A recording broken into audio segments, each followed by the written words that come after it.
Cloudcast Media.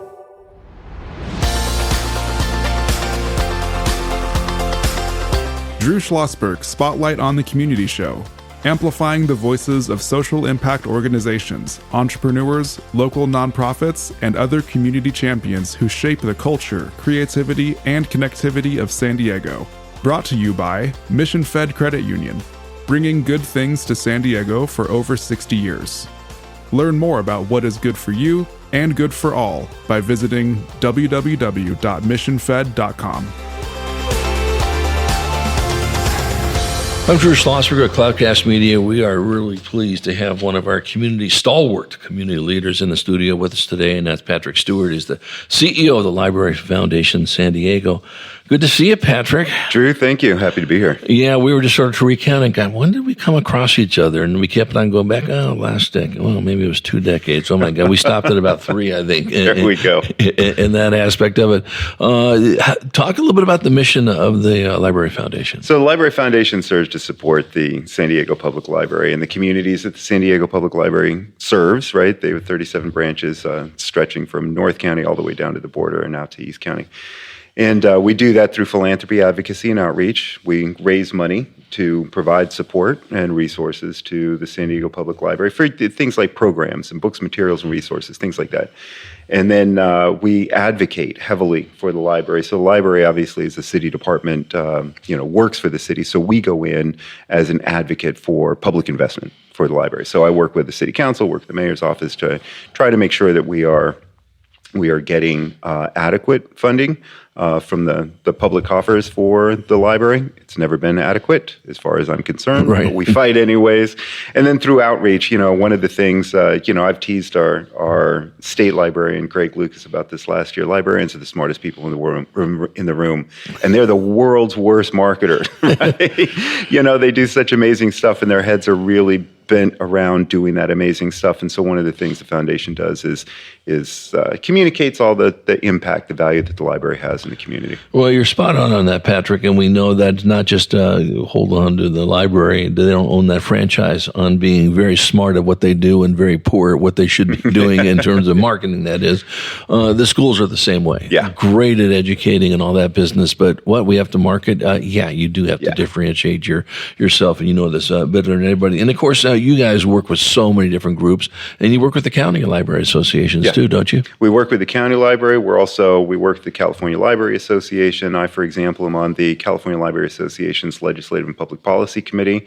So we work with our state librarian, and we work at the state level. And then, of course, we also work at the federal level, advocating, because the more opportunity there is at the state and federal level, the more opportunity becomes available for our local libraries.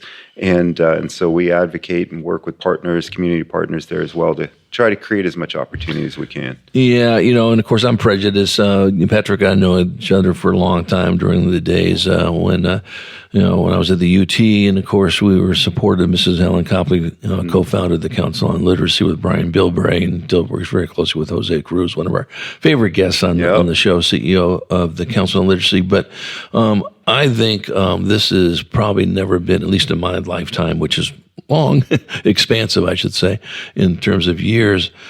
This is the most critical time for libraries in this country, in this region, in this state, in San Diego. We need it more than anything. We need it more than anything. Look, your library, far more than just books, but I think, literacy is, I think you and I both know, and, right. And the work that we've done supporting literacy efforts, understand that, quality literacy efforts, quality literacy education, that's the building block to everything that we do. Lifeblood. And, but libraries go beyond that, right? And, we deal with entrepreneurship and digital access and, supporting parents and, families and teens and getting into college and so on and so forth. It is a critical time for libraries. And I think here in San Diego, it's been really interesting. I think that the San Diego Public Library, frankly, is the city's best product to sell. 100%. That's the best product out there as far as the city of San Diego is concerned. And we have to do more to ensure that the city has the tools to sell that product, to get that product out there, right? Yeah, there's no question about it, especially when it comes to the topic we're going to chat about today, banned books. Oh, wow. And, listen, anybody that has grown up around books and literacy and whatever the case may be, and First Amendment and believes in democracy, must absolutely just shudder at this idea. And this is not the time to back off. This is the time to put the pedal to the metal. Absolutely. This is, it's been a wild ride in the last 10 years. If you are paying any attention at all, you've seen the number of formal book bans go from 200, 300, 400 a year to 10 times that, 2,000, 3,000 book bans. And titles, that are being banned are the titles that include representation, right? And books have always been banned. I heard a story on NPR recently about, one of the first books that was banned in America, back in the 1700s, this kind of thing. Was it the Bible? No, it wasn't. They were bringing the Bible back then. Right. So it wasn't. But, the idea of banning ideas and one ideology trying to, usurp another, that kind of thing has always been there. What we're seeing in America right now is absolutely, it's an explosion. There's no other way to say it. It's an explosion. And, you wonder, when these things happen, okay, and what you need to do to say, we're going to stop this thing, and at least maybe make it down to a dribble and then go ahead and reverse all these things. But it's going to take folks like you, Patrick, of course, and not just the folks in the library. It's going to have to take all of us. Anybody who believes in, what this country was founded on needs to do that. How do we get into that message to everybody? So I think let me start with a quick story. The head of the Seattle Public Library, he and I were talking about this very thing a couple of years ago. We were in D.C. for a project, and he made a comment. He says, "Look, the people that are behind banning books are a very small, very well-funded, and very organized minority." Correct. Right? It's those of us that feel differently that make up the majority. And it's not just teachers, it's not just librarians, it's not just community advocates, it's literally everybody. It's our friends, families, our neighbors, and our community. We need to create an opportunity for everyone to feel comfortable to stand up and say, no, this isn't right. No, you cannot, look, you don't want your kids to read something, don't bring it home.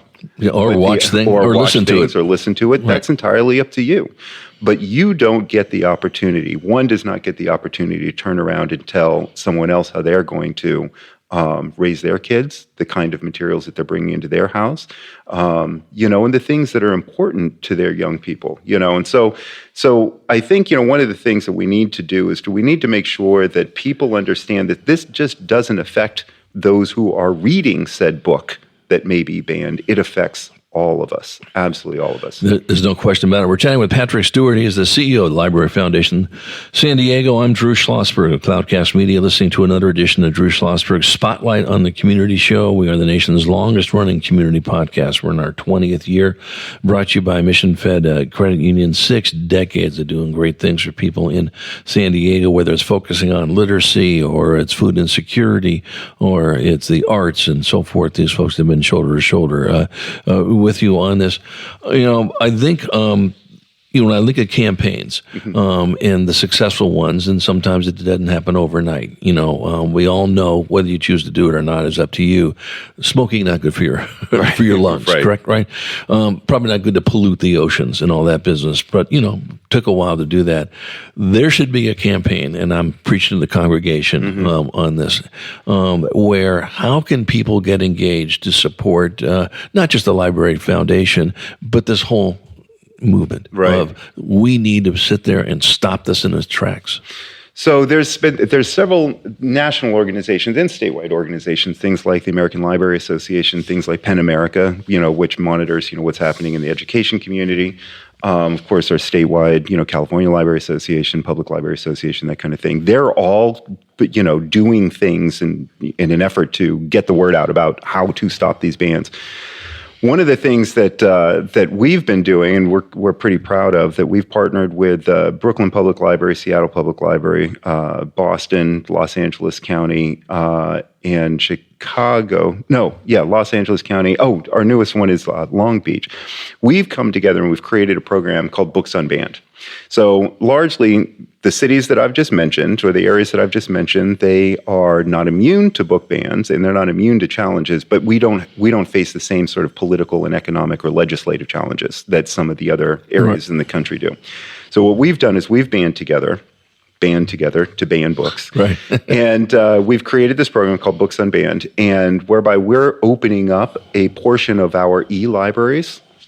So the San Diego Public Library has identified 250 to 300 of the most challenged titles, most of which, ban books based on, LGBTQIA plus issues, race issues, gender issues, these kind of things. Opportunities for young people to see themselves in literature, right? Identity issues.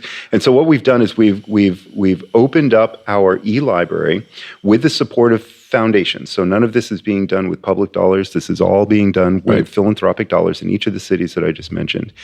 And we've created a nationwide campaign that allows young people in the most challenged areas, so places like Oklahoma, Louisiana, Florida, Texas, North, South Carolina, to sign up for a library card, an e-library card, at one of our libraries and be able to download these books. And we hear from young people. That's great. It's super cool. We hear from young people every day. There's been over 1 million signups amongst all of us. Over 1 million signups from all of us thus far. And, we hear from young people all the time that this is, I couldn't bring this book home. My step-parents wouldn't allow this. I can't find this at school. My teacher or my school librarian would be fired for recommending this book. And that's as far as, this is where we're going right now. It's like hearing stories from librarians in Louisiana that, they're getting fired or unconscionable. Even death threats, Yeah, it's crazy. We're bringing Brandon Joe on. Brandon is our audience knows, the senior associate producer of Spotlight in the Community and other Cloudcast Media productions, and he is a graduating senior at UC San Diego. Congratulations. Very, very literate guy. Thank you. What is your thoughts on when you hear about banned books, and what do you think your colleagues would be thinking about this at UCSD? I think it's similar to what you said, is that most of us don't think that these books should be banned in the first place. Sure, we might dislike them, but we dislike a lot of books. And so it's no reason for it to be banned and for us to be able to expand our minds, especially in the educative space, which is what it's built for, especially what we represent here in the United States, which is the ability to really express, explore, and see everything that the world has to offer, regardless of how maybe ugly it might be. But it's there for us. And I think that this endeavor of opening an e-library is awesome.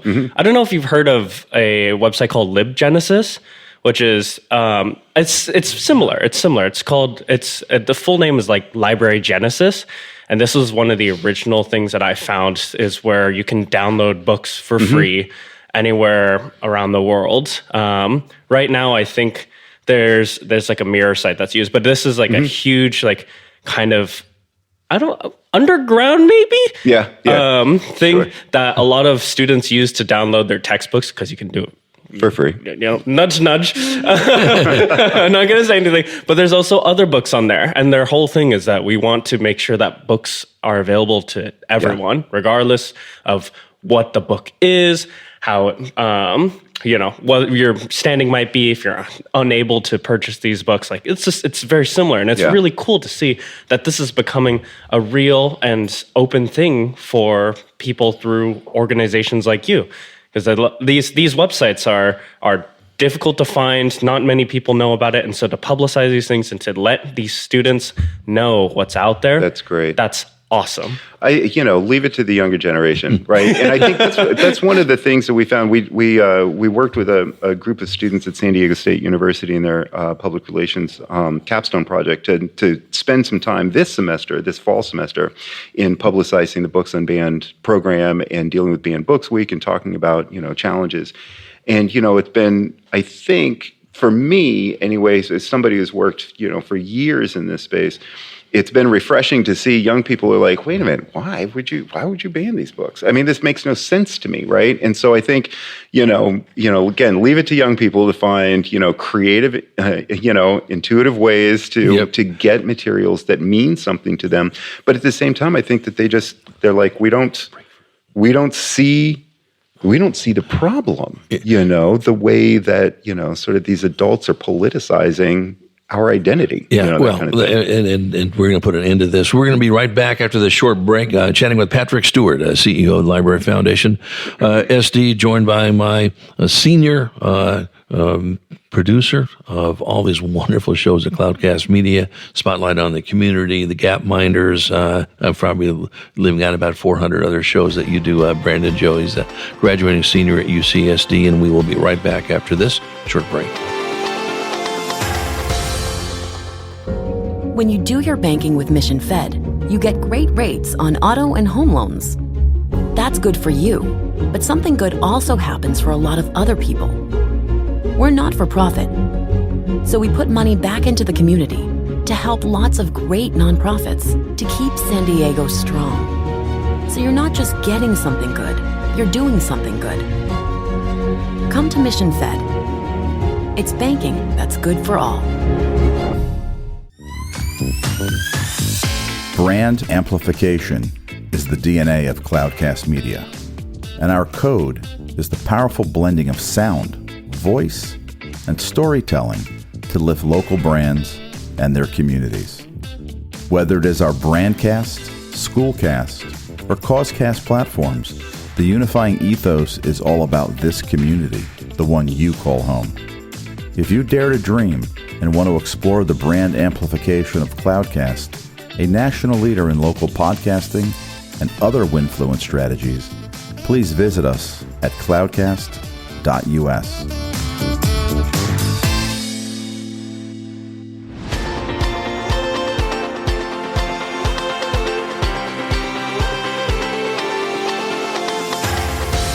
I'm Drew Schlosberg with Cloudcast Media, listening to another edition of Drew Schlosberg Spotlight on the Community Show, nation's longest-running community podcast, now in our 20th year, brought to you by Mission Fed Credit Union, 6 decades of doing great things in San Diego County. So pleased to have in the studio with us today Patrick Stewart, CEO of the Library Foundation in San Diego. Joining us is Senior Associate Producer of Cloudcast Media. Patrick, before we go into why it's so critical to support the foundation and what our listeners can do to support you as well, Brandon, I know you wanted to pick up on a piece that Patrick was saying.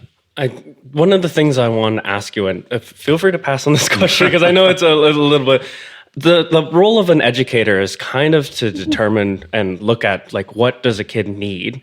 And so for a lot of these like books that are potentially banned, I can kind of reconcile with the idea of like based off of my experiences, the beliefs that I have, this could be super harmful to a young person. For example, like books that may support like neo-Nazism or like books that are potentially could convince a student to believe in things that could be dangerous to their peers. And so for those type of books, like it's hard to determine and it's hard to draw the line where that might be, or maybe the line is just like, don't ban books, but then like try to reconcile with the actions. Perhaps it's not the book's fault. It's already just exacerbating a problem they already have. I don't know, stuff like that. But on the topic of books that maybe should we be banning like some books or like at all? Or I don't know. What do you think about So the answer that? Full stop is no. We do not believe, I personally do not believe that banning any type of thought expression, art, ideology, banning is absolutely the next step towards, full-blown oppression, right? That kind of thing. Now, with regards to the types of books that are being banned, again, like I said, we've gone from 200, 300, 400 books, titles that have been challenged per year to upwards of, 2,000, 3,000 lately. Literally, the bulk of the books deal with identity issues. right? So it is books on race, it is books on sexuality, gender identity issues, the kinds of opportunities that young people, and some very challenging adult issues, right? But like every young person transitions into becoming an adult and deals with, the challenges that becoming an adult means. And then they also have, their own subjective experiences, right? And being able to see yourself in entertainment, in art, in politics, in literature, being able to see yourself and be able to know that your existence is okay is absolutely one of the most powerful things that we have. And to take that away from young people, right?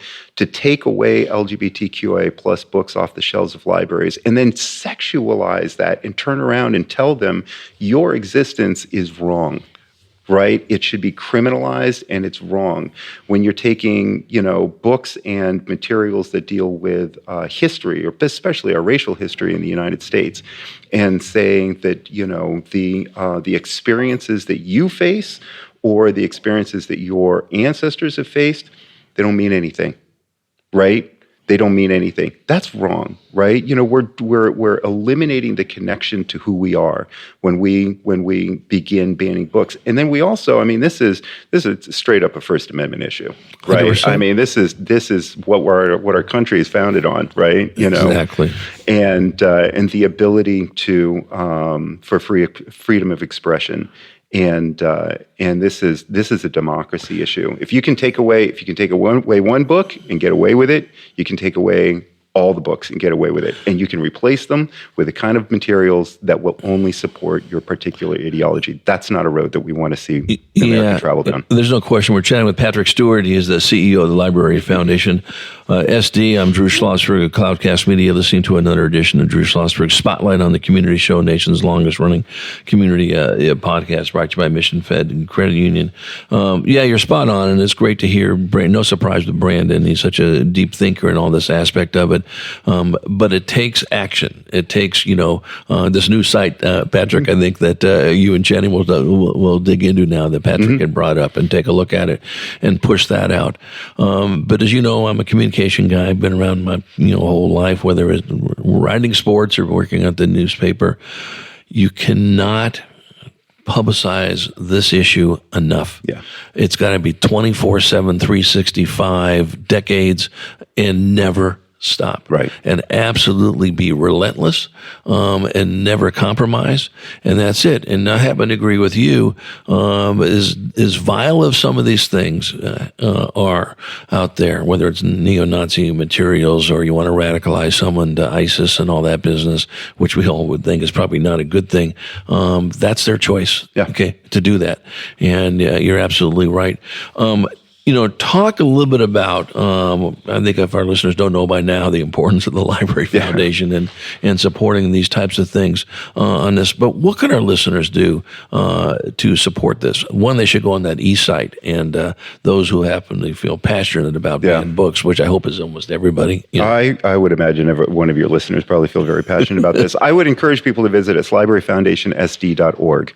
The Library Foundation, again, supports the efforts of the library to do the amazing work that they do and to provide incredible value and impact in our community. The Library Foundation is an integral part in being able to deliver library services. Our Library Foundation is supported by thousands of San Diegans. I would say thousands of people even outside of San Diego. Tons of people outside of San Diego, but thousands of people who understand and value and recognize the value of the library. And so, our library, unfortunately, I'd love to talk to you more about this. You will. In a few months, our library is unfortunately, woefully underfunded when it comes to public investment. Is it underfunded based on how other major metros fund their libraries?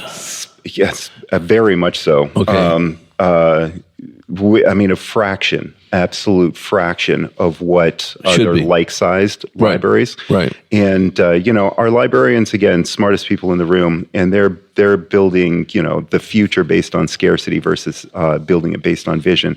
But at the end of the day, they're recognizing challenges that communities are facing, particularly with things like banned books, and they're designing programs to fight that back. The Library Foundation plays an integral part in their ability to be able to deliver those programs. And no question, what's the website? libraryfoundationsd.org. So promise me this is the first of many appearances that you will have. What I'd love to have, Charles and I, my business partner and the founder and CEO of Cloudcast Media, love to have multiple guests on. We'd love to have them come on once a quarter and to build upon and think of it strategically, which you do anyway, Patrick. So I'll have Jenny reach out to me and I'll send you some additional dates to come on. We just cannot talk enough about this, and we're going to do that. Yeah, fantastic. We're happy to be back. Yeah, and if you've got an event that's going on, we like to go out remotely to events, and we've done this, quite a bit. Whether it's the San Diego Humane Society Furball, and ironically, Gary Weitzman is going to be on, coming on talking about the CEO of the Humane Society, or going out to different areas. You got an event that's going to focus around this, or anything else? Let us know, and we'll come out there and do a remote. We will invite you, to this year's San Diego Book Crawl. So the Library Foundation runs the library shop, which many library patrons have been able to visit at the ground floor of the Central Library. 2 weeks ago, we just opened a new library shop in Mission Hills. We took over the old Mission Hills branch library, so now we've got a bigger, cool library shop. And so we're going to be, we're one of the big hosts of the San Diego Book Crawl. What day is that, do you know? I think it's the first or second weekend in April, and it falls on International Literacy Day? No. Because that's September 8th, I think. Independent Bookstore Day. Okay, good. Independent Bookstore Day. So I would love to have. We have thousands of people that just come out to our 11 independent bookstores and talk about showing your love for reading and your love for books. I mean, there is nothing more fulfilling than seeing all these people just come into your bookstore, buying all the books, and just loving the literacy. Well, I see a nod from our, CEO and founder of Cloudcast Media that we'll go ahead and do that as well. April 25th. Okay. The weekend of April 25th. Yes, come on down and join us. That sounds good. Patrick Stewart, so good seeing you again. Great seeing you. Thank you. It's been a while, but now it won't be a while. We'll have you on periodically to talk about this. I'll look forward to the next, concepts at all that we can do to support the Library Foundation SD. Fantastic. I appreciate it. Great seeing you, Drew. Absolutely my pleasure. I'm Drew Schlosberg of Cloudcast Media, listening to another edition of Drew Schlosberg Spotlight on the Community Show. We are the nation's longest running community podcast. In our 20th year, brought to you by the fine folks at Mission Fed Credit Union. And to our listeners, we hope you enjoyed the interview. You've been listening to an episode of Drew Schlosberg's Spotlight on the Community Show, amplifying the voices of social impact organizations, entrepreneurs, local nonprofits, and other community champions who shape the culture, creativity, and connectivity of San Diego community. Brought to you by Mission Fed Credit Union, bringing good things to San Diego for over 60 years. Learn more about what is good for you and good for all by visiting www.missionfed.com.